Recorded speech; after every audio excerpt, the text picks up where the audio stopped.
It is incredible to me to consider that the God who spoke to Jacob and Moses and Mary and David is interested in me. And that song is so encouraging. It's the same Lord who provided for them is going to be the Lord that provides for us. That fits our message. Obviously, the team does a wonderful job of selecting songs and leading us to the point of where the messages are coming from. And that's just a reminder to me. I know that we all come here today in different places. We all come at different seasons. I think there's going to be attributes in the message today that speaks to different seasons in different parts of our lives, and I hope it's meaningful for you. It's good to be back. Kim and I were gone this last week. We got a chance to celebrate her parents' 60th wedding anniversary, and it was a beautiful occasion to see these folks that showed to us what it's like to be married. So we've got a few more years to go before we catch them. But it's a beautiful thing. It's good to be back. And we're going back to the Gospel of Mark. Thank you very much, Dirt, for leading us in a hard passage, dealing with John the Baptist. I'll allude to it briefly today, but it's a good to have people in our congregation that can step up and preach, and we're really blessed in that way. I know you know that, but I want to read that again. Say that again.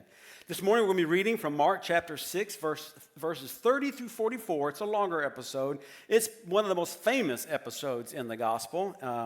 The feeding of the 5,000 is what it says in my subtitle in my passage. I'm reading it from the English Standard Version. You should be able to follow along with me on the words on the screen behind me. It says this: "The apostles returned to Jesus and told him all they had done and taught. And he said to them, 'Come away by yourselves to a desolate place and rest a while.' For many were coming and going, and they had no leisure even to eat. And they went away in the boat to a desolate place by themselves. Now many saw them going and recognized them, and they ran there on foot from all the towns and got there ahead of them. When he went ashore, he saw a great crowd, and he had compassion on them, because they were like sheep without a shepherd. And he began to teach them many things. And when it grew late, his disciples came to him and said, 'This is a desolate place, and the hour is now late. Send them away to go into the surrounding countryside and villages and buy themselves something to eat.'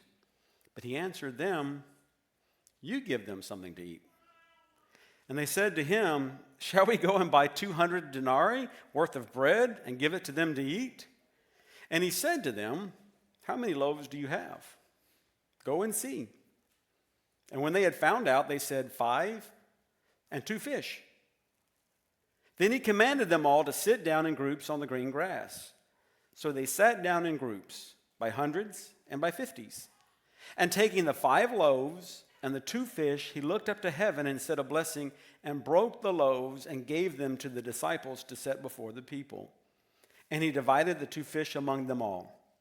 And they all ate and were satisfied. And they took up 12 baskets full of broken pieces and of the fish. And those who ate the loaves were 5,000 men." May God add the blessing to the reading of his scripture. This particular story is the only miracle that occurs in all 4 Gospels. It's interesting because people have tried to explain away what happened in this passage, and it's interesting because there was a project that was done in the beginning in the 60s in Berkeley, California, called the Jesus Project. They're trying to do away with all the miracles, and they had a series of tests to prove if something was truly a miracle or not, and they tried to say nothing was. And by their own admission of the series of tests, this miracle has to be attested to. Even those who tried to debunk the Bible came to conclude that this actually happened. Now, they're going to try to interpret it differently and try to say it happened in a different way than we assume it happened, but the text is plainly read, and it makes it very clear what happened. This was a miracle. Jesus fed 5,000 people out of extremely meager resources. But interestingly, it wasn't just Jesus that fed these people, was it? Jesus brought in some disciples. Now, let's back up just a moment. This story is not a standalone story. In fact, it starts off with them coming in, the explanation that they've just finished this ministry that took place earlier in the chapter. Jesus had sent the disciples out. He says, "I want you to go 2 by 2 and don't take anything with you because I will provide for you on that journey." Keep that in thought. And while they're out there doing their ministry, they came back and reported, "Jesus, we healed sick people, we cast out demons, we taught the word."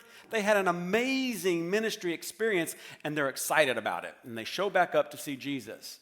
And then Mark puts this episode in between their ministry and their arrival back from their ministry with this terrible episode of John the Baptist being executed because he was faithful in his ministry.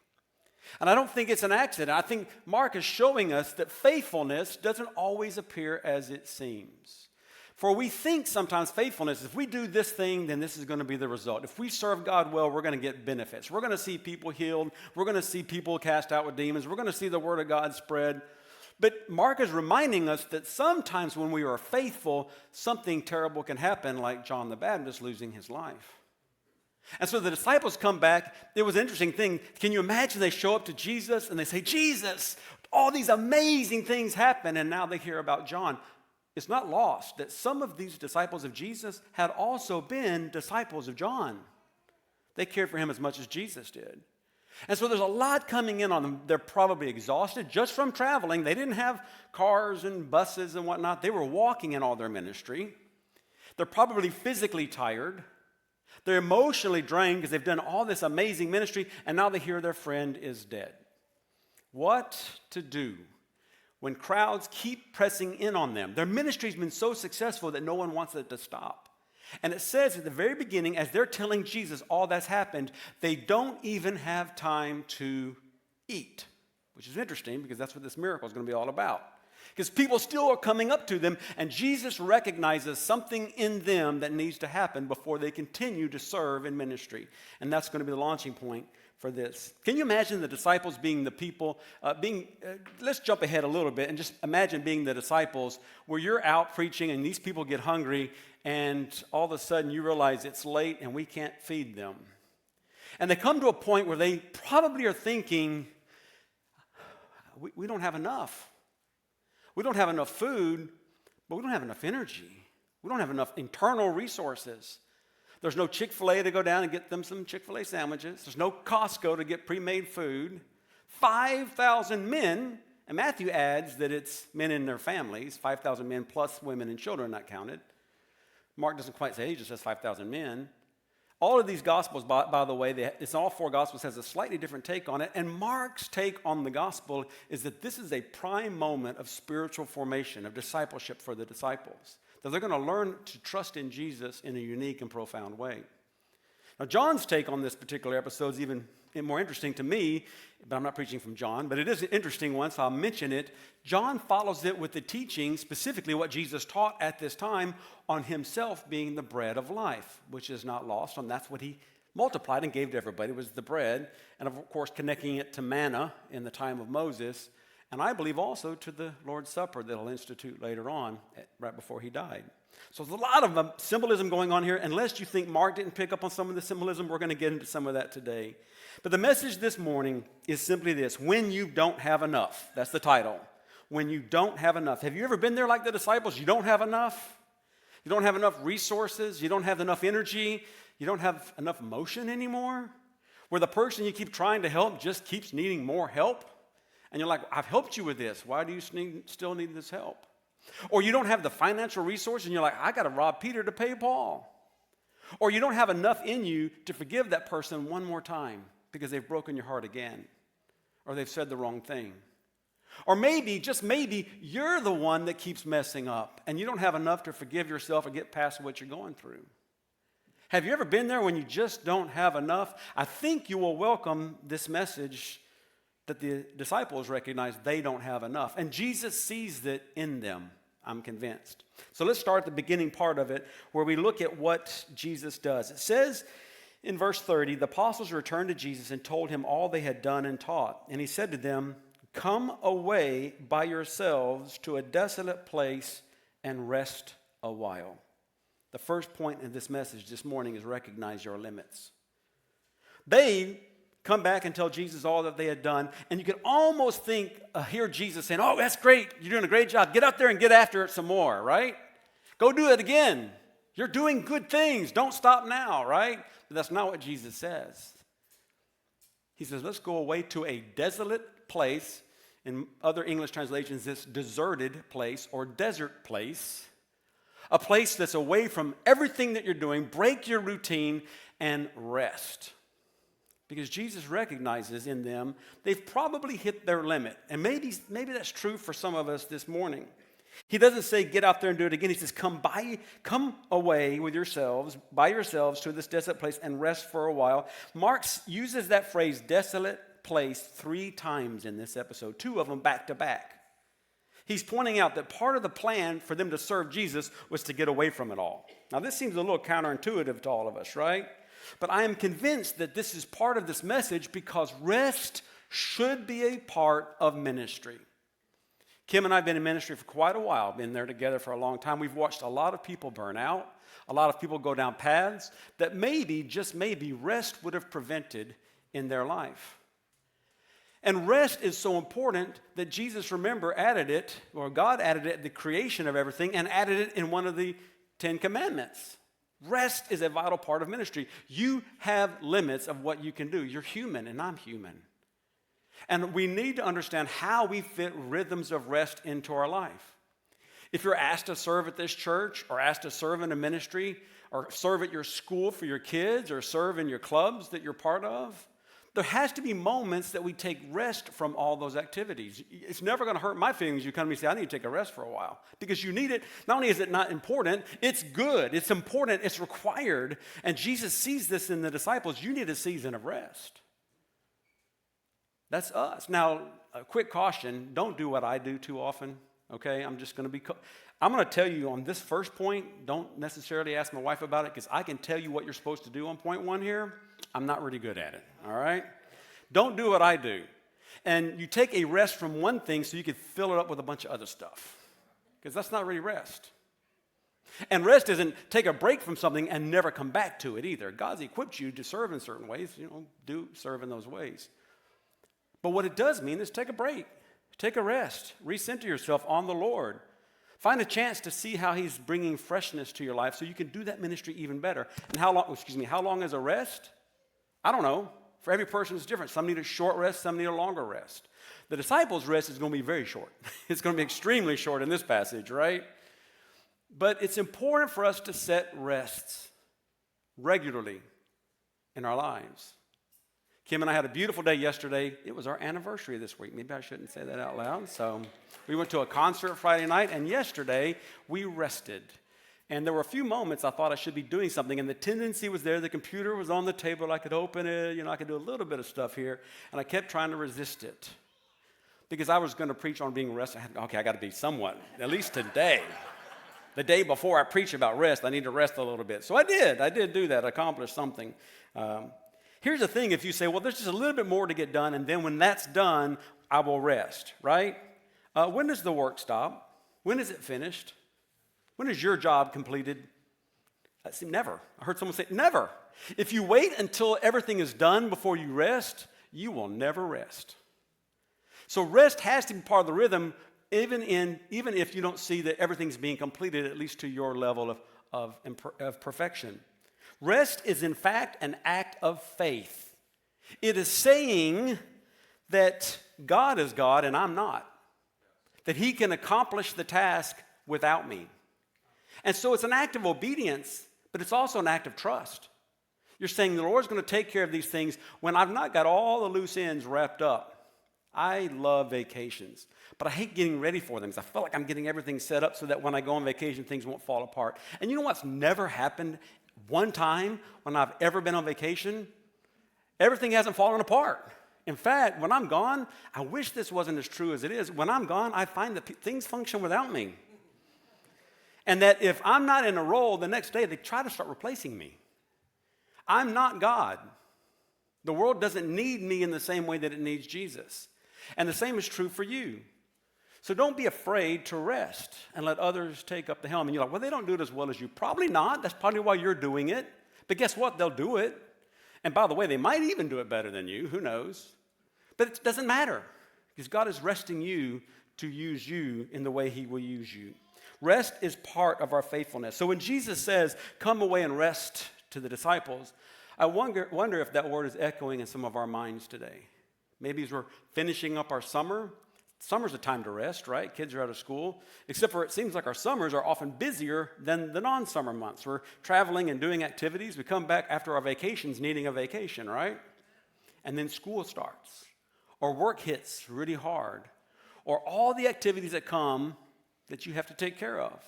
Maybe this is a season you can intentionally figure out, how am I going to fit that schedule of rest in my rhythms in the next year? Now, something interesting happens in this passage. Our limits, this passage shows to us, our limits are not Jesus' limits. So Jesus recognizes the disciples need rest. They get away, and before they even get to the place they're going, everyone who's been hounding them up to this point show up ahead of them. That kind of stinks for the disciples, doesn't it? Because Jesus is noticing you need rest. They get ready to rest, and before they can rest, the people that are causing all the problems show up again. Have you ever noticed that those who have needs never stop having needs? And by the way, that's all of us. Your needs don't go away because I can't address them or because you can't address them. And the people are still spiritually hungry to hear the word that's been preached to them by the disciples and by Jesus. And when they decide to rest, the crowd just presses in even more. And it says in the passage that Jesus had compassion on them, and he referred to them as this interesting phrase, as sheep without a shepherd. That's a phrase that shows up a lot in the Old Testament. Two of the most important passages it shows up are in Numbers chapter 28, when Moses looks out over the people. He knows his time to lead them is about to wrap up, and he calls out to the Lord and says, Lord, they're a sheep without a shepherd. And God says, I'm going to send them another one. He brings a guy named Joshua. And Joshua is going to be the new shepherd to take care of the sheep who are sheep without a shepherd, right? By the way, do you know Joshua's Greek name? It's Jesus, the name that we call Jesus by. Jesus' name is Joshua in Hebrew. And so it's a picture of the coming one that God's going to provide. It actually means God is my salvation. Yahweh is my salvation is what the name Joshua means. And what he's saying is, I'm going to provide a shepherd, and that shepherd is going to be my salvation. And so Moses sees this need, he proclaims it, and because Moses stated it, it's regularly repeated all throughout the scriptures. David refers to the people of God as the people, a sheep without a shepherd. It's referred to by almost all the prophets until you get to Ezekiel chapter 34. And if you want some homework this week, read that whole chapter. Because Ezekiel, it's kind of a weird book, okay? I'm not going to get into all the details. If you just want to, it's a strange prophet. God uses him in strange ways. I'll just say that. And sometimes his words are odd. That chapter is beautiful. That chapter and 37 are beautiful in Ezekiel. And in Ezekiel 34, God promises, I will be the shepherd of my sheep. And I'm going to send my one who is the shepherd to shepherd the sheep. It's this beautiful passage. And so when Jesus looks out, and Mark records it, he says he sees them as sheep without a shepherd. It's just not like, well, they're just running around, a bunch of 5,000 crazy men. What he's saying is, I recognize in this moment that these are the people that Moses saw, David saw, Ezekiel saw, and I am the shepherd for these people. And he asks them to do what? Sit down on the green grass?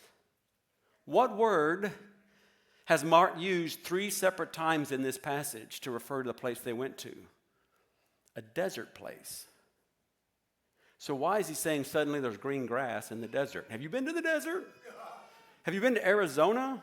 My daughter goes to the University of Arizona, the one that's visited here a few times, moved back this week to Tucson. And they talk about in Tucson, the largest single patch of green grass that's not a golf course in the whole state, it's probably not true, this is what they say, is the mall at the University of Arizona. Because guess what's not normally in Arizona? Green grass, because it's the desert. There's not enough rain to help the grass be green and lush. Why would it be talking about the grass being green in this desert place? If he's not alluding to maybe Psalm 23, where he says, my shepherd, the Lord is my shepherd, and I shall not want. He makes me to lie down on the green pastures. Mark is using this beautiful imagery to make it clear to his readers that Jesus is stepping into this role that the people of God have been waiting to for generations. Certainly since Moses, since David, since Ezekiel have evoked these images. And they've been waiting in Jesus that is delivering. So here's the thing. I just said a moment ago, know your limits, but know that Jesus' limits are not our limits. But let us remember, we're not Jesus. We're the sheep. And so even in the moments when we come across our limits, Jesus is limitless. He can speak to us and he can speak through us to minister to those around us. The disciples are going to find this, discover this in a profound way. So first of all, let us recognize our limits, but know that God can work even through them. The second point this morning is, once you get to your limits, still offer what you have. Can you imagine the shocking moment when Jesus is teaching? The disciples might be taking it easy. They're not teaching anymore. They're not healing anybody. They're not casting out any demons. They're probably sitting on the green grass listening to Jesus too. What a pleasant evening. Maybe it's a summer day, maybe not, I don't know, but they're all relaxed. They're hearing it. It's the green grass, so it probably is maybe in the fall. And they're relaxed and listening to Jesus teach, and then they notice, oh, sun's going down. Oh, they didn't look at their watches. They didn't have watches then. They're looking at their sundials, I guess. And all of a sudden, it's getting dark, and we can't see as clearly. And like, oh, these people haven't eaten yet. And out of compassion, I think, not being angry, not being worried, I think out of compassion, they say, Jesus, can you just send them all home? Because they need to eat. Let them go find something to eat. And Jesus says something that just turns the whole story on its end. What's he say? You give them something to eat. Have you ever been there when you've completely, at the end of yourself, run out of everything and then someone expects something of you, much less Jesus, like telling you take care of them? And I don't know what they thought. I can't imagine their thoughts. All they say is, it'd take a lot of money, 200 denarii. That's like a person working for 200 days, basically. If you count the number of work days in a year, it's almost equivalent to working an entire year to feed these people. In other words, we ain't got that, Jesus. I don't know what you're thinking here. We can't feed these people, and they're kind of confused, but they don't necessarily say we won't do it. They're just giving the reality to Jesus, right? And what does Jesus say to them at that moment? He says, well, what do you have? How many loaves do you have? And that's a turn on this story, because in my life, I have often wailed at all the things I don't have. He didn't say, what do you wish you had? He didn't say, what do you need to meet the resources of these people? He simply asks them, what are you able to bring me right now? What do you have? How many loaves do you have? And then he says, go and see. Take inventory. Maybe they look among themselves and say, well, we got this a little bit. Now, the other Gospels actually point out that a little boy, Matthew says, a little boy has 5 loaves and 2 fish. And some people would argue, well, others probably they were hiding theirs. I don't know the whole story. It says in the scripture they had 5 loaves and 2 fishes, and I accept it at its face value. I think it's important for us to realize that there are times in our life that we may have what is necessary to do the task God has called us to do, but we're looking for someone else to meet the need. Or we think we've got to be more mature, spiritually speaking. Or we need to be a better communicator. Or we need more financial resources. Or we need more education. At one church where I pastored, I remember they said, hey, Pastor Tim, we need to do more evangelism. Can you teach us more about evangelism? How can we be better evangelists? And I knew the history of the church. And I said to them, okay. Have you guys ever studied EE? Some of you guys may know what that is. It's called Evangelism Explosion. It's a long time ago. They used for evangelism methods. And they're like, yeah, we studied EE here. I said, oh, okay. Are any of you familiar with, Billy Graham's the Path for Peace with Billy Graham? Like, yeah. Or the 4 Spiritual Laws by Bill Bright? Yeah, we know about that. Have any of you studied Share Jesus Without Fear? Yeah, we did that study a few years ago, You see the pattern, right? I said, I don't think we need more learning about evangelism. It's not like we need more doing about evangelism. I was convinced, and they became convinced, they had enough resources among themselves to do what God's called them to do. I think about the Samaritan woman at the well. When Jesus encountered her, shared just a little bit about her. They don't give us all the details of her life, but he just talks a little bit about her life, and she runs and tells people in the community about Jesus and says, he's told me everything about myself, or more likely, the most important things about myself. And they came to see Jesus on their own. This is a person that encountered Jesus that day, was telling people about Jesus that day. We sometimes think we need more training, we need more skills, we need more resources. And all the disciples do is they take an inventory of what they actually have and they say, Jesus, this is what we got. And I don't know if they were trusting Jesus to do something with it, or they were confused what that would do, or if they thought this isn't going to be enough for all these people. But they offered to Jesus what they had. That's the second point this morning that we should do. Offer Jesus what you have.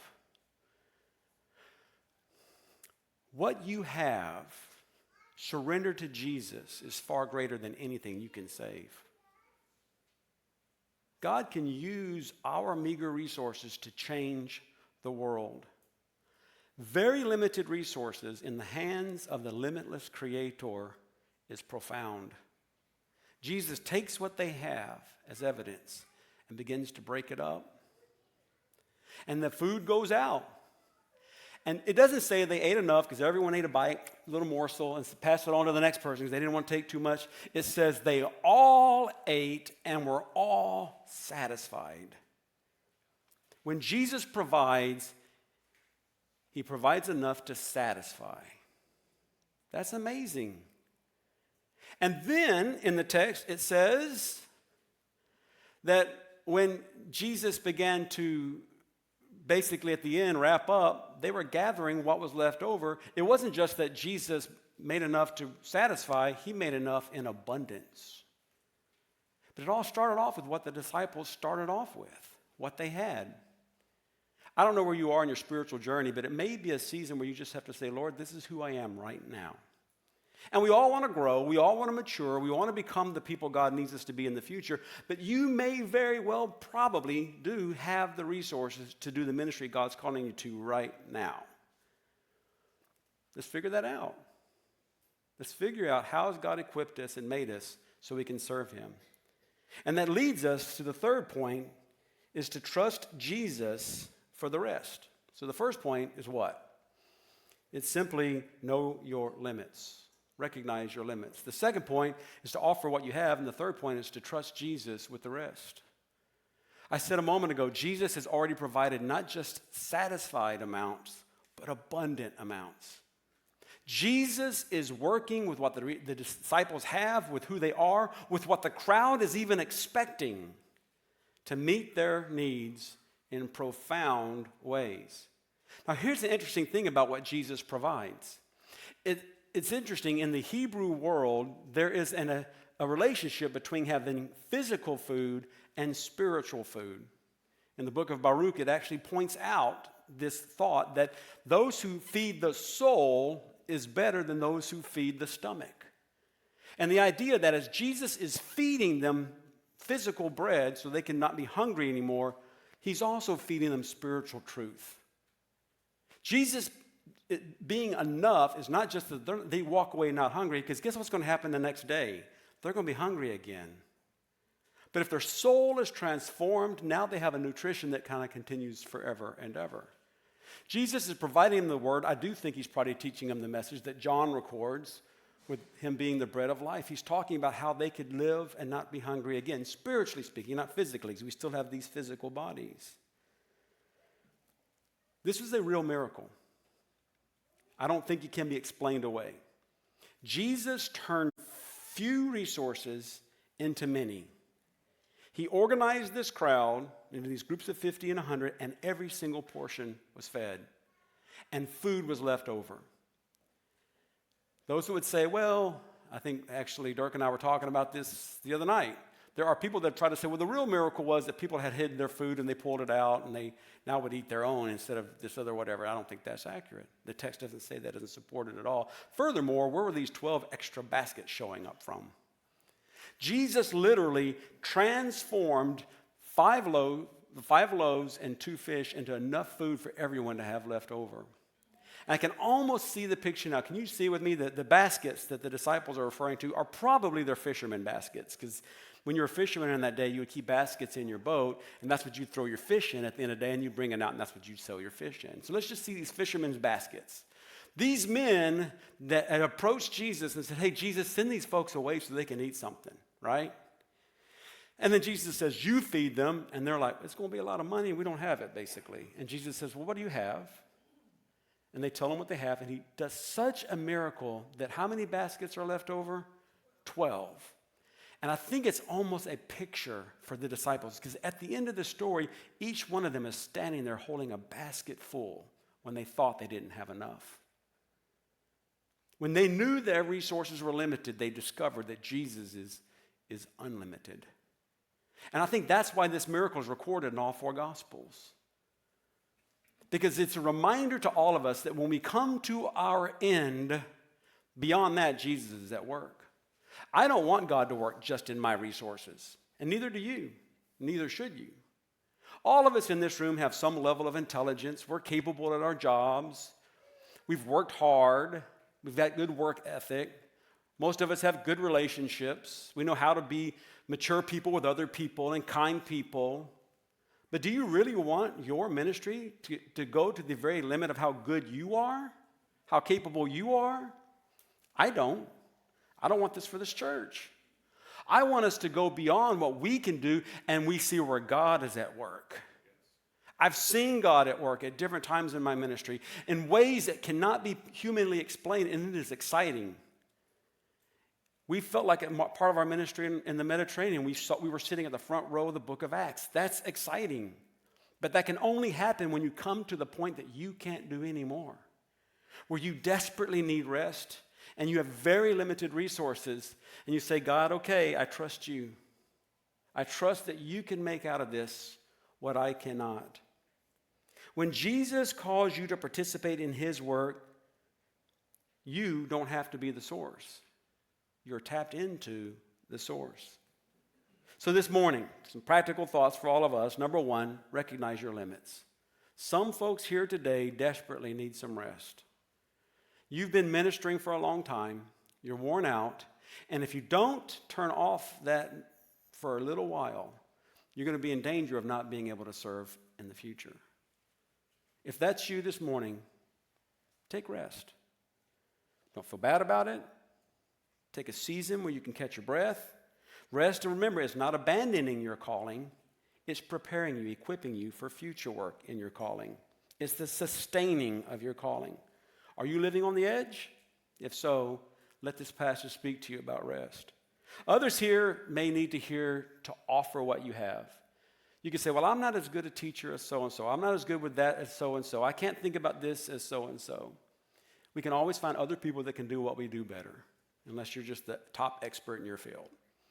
And even then, you'll be the expert today, but someone tomorrow will be better than you. It's not about how good you are or what capabilities you have. It's what you have that you're willing to offer to the Lord. To see God work in an amazing way in your life is so profound. I strongly encourage it. You don't have to have enough. None of us do. I don't. The disciples didn't, because you already have enough. You have Jesus working in you and around you. He asks you simply to surrender what you have. We have ministries in this church that could use people helping out with children or with greeters. We have opportunities outside of our church and our community, partners we work with in Seattle or around the world. Sometimes just showing up can be such an encouragement that alone is enough. Will you offer what you have? And you may say, well, it's not much. That's okay. 5 loaves, 5,000 people. Who you are is sufficient in the hands of the Lord. And then simply trust Jesus to do the rest. Now, you may have already picked up on, I played with a word there. Trust Jesus to do the rest. Rest could mean that which is lacking, right? He's going to take care of what you can't do, right? But rest also means rest. Trust Jesus in your moments of rest. So it works at both angles. This passage is not about do more for the kingdom, and it's not about do nothing for the kingdom.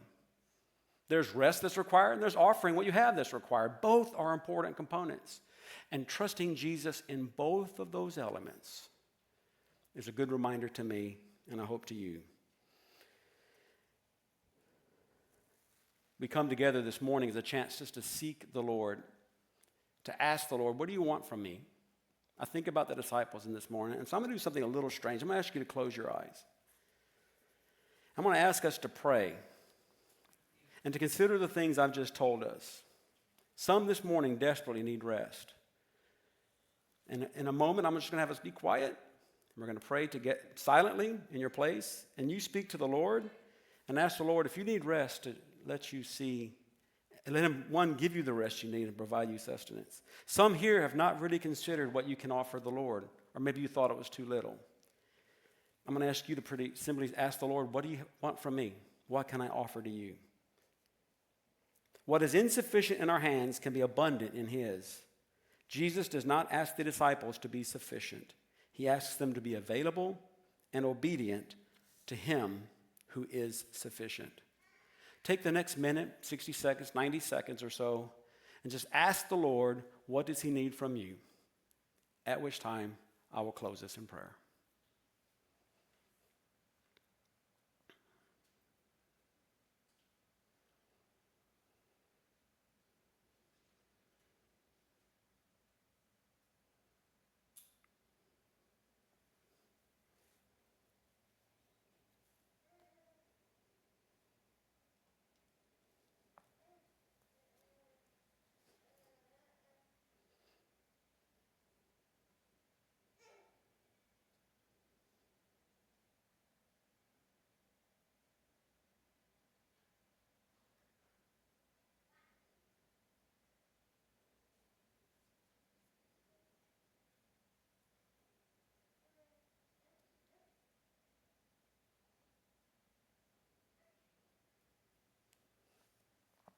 Our gracious Lord, we come to you this morning. We all are at different seasons of our lives.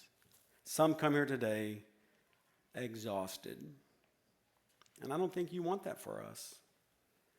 They're exhausted in their home life. They're exhausted here at church. They're exhausted at their jobs. Lord, help them find rest that is necessary. Speak to their hearts. Help them to find margin so they can be fully rested in you to do what you've called them to do. Not to not do anything, but for a season maybe. There are some here this morning that you are calling. You're calling out to be servants in the church. Some of them maybe to be ministers or missionaries. And Lord, they're afraid. They maybe feel less equipped than they need to be. They don't know what the next steps are. Lord, let them trust you in those steps. Lord, help all of us to trust you with the rest, with that which we lack and that which we need to rest in. We ask you to speak to hearts this morning and throughout this week. We trust you. You provided so much out of so little. Let that be our testimony today. It's in your name we pray. Amen.